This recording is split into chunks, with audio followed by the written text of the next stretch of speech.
Алматының ауа райы күшті болып тұр. Енді Астананың суығына барамыз. Келіп кеткендеріңізге рахмет, Алла разы болсын. Алла қаласа өзіміз келгенге барып қайтамыз ғой. Дұғай сәлем айт, Әмірге айт, Еркебұланға айт, Шолпанға айт, Қасым Жомарт Тоқаевқа айт, басқасын демей ақ қой. Ойбай десейші ал. Ал, аман есен барып қайтыңыздар. Сіздерді келгесін Алла қалса. Енді олымыз да алып асықпай қадырап, серуендеп қайтып келеміз ғой. Әкетіп жатқан ауру ештеңе жоқ қой ол. Дәрігерге де сөйтіп айтқанда шынымен келіп дейсің. Бәрі жақсы күшті. Мен айтамын, ауырған жеріңді айтсаңшы, маған айтады, мынау айтсыншы дейді. Сосын мен айтамын, өз ауырын өзі білмейді істейсің. Өзі айтуға намыстанады. Жоқ, намыстанбайсың. Ауырымды қалады, білмейді. Қалады, мәселе жоқ қой ол. Ауырмай. Жай барады, жай барамыз, рахаттап, ана құдай осы тұрасыз. Біз қайтып келеміз. Елшекеңе дейік, шал демей қояйық, елшекеңе ие бол. Еркен жерде вальс келетін бар ғой. Еселеп айтқан шал деген айта береді. Өздеріңіз білесіздер, біздің папамыз жақында ғана Индиядан ем алып келді. Қазір қайтадан қайтайын деп жатыр. Сондықтан біз хал жағдайын біліп, Астанадан келген едік. Міне кетейін деп отырмыз. Міне тез чемодан жинап жатсам, Құдай қонақ келіп отыр екен. Мінекей Оразгүл апамыз біздің оқырманымыз екен.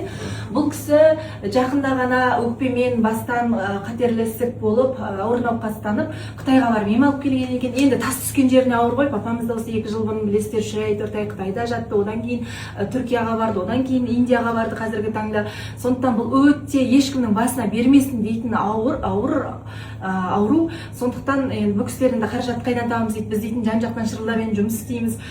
Сондықтан да осылай аяқ астынан үлкен соманы қаражатты еш жерден таба алмаймыз деп көмек сұрап келіп отырған екен. Берген де жақсы, алған да жақсы. Біз өзіміз бота сен білесің ғой.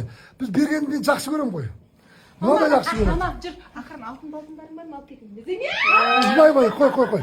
Әлі өзі беріп алады, не пайда, какой толк?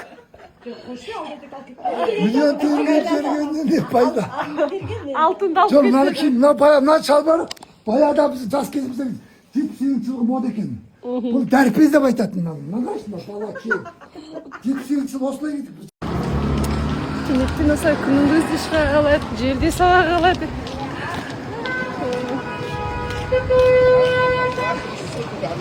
Бір түсінген адамдар андай дүниеге көп қызықпайды екен, бәрі андай бір қалыпта өмір сүреді, қарапайым мысалы мынандаймен жүре береді деген сияқты. Тоже көп нәрсе түюге болады. Соны финансист айтады ғой, ақшаңыз көбейсетін болса күнде санаңыздар үшін наличка ұстаңыздар дейді. Біз қазір соны еске берістіреміз, ол дұрыс емес екен. Ақшаны былай салайық, сыртқа қарап бүйтіп санамайды. Ақшаны ішке қарай, Алла тағала осы бұйырсын ұстап, 1, 2, 3, 4, 5, 6, Біраз тектік айтып салайын, және бүйтіп салайтын сабақай мемелер. Бүйтемде сатыр, бүйтіп, салап сараптап, тесе салайсың.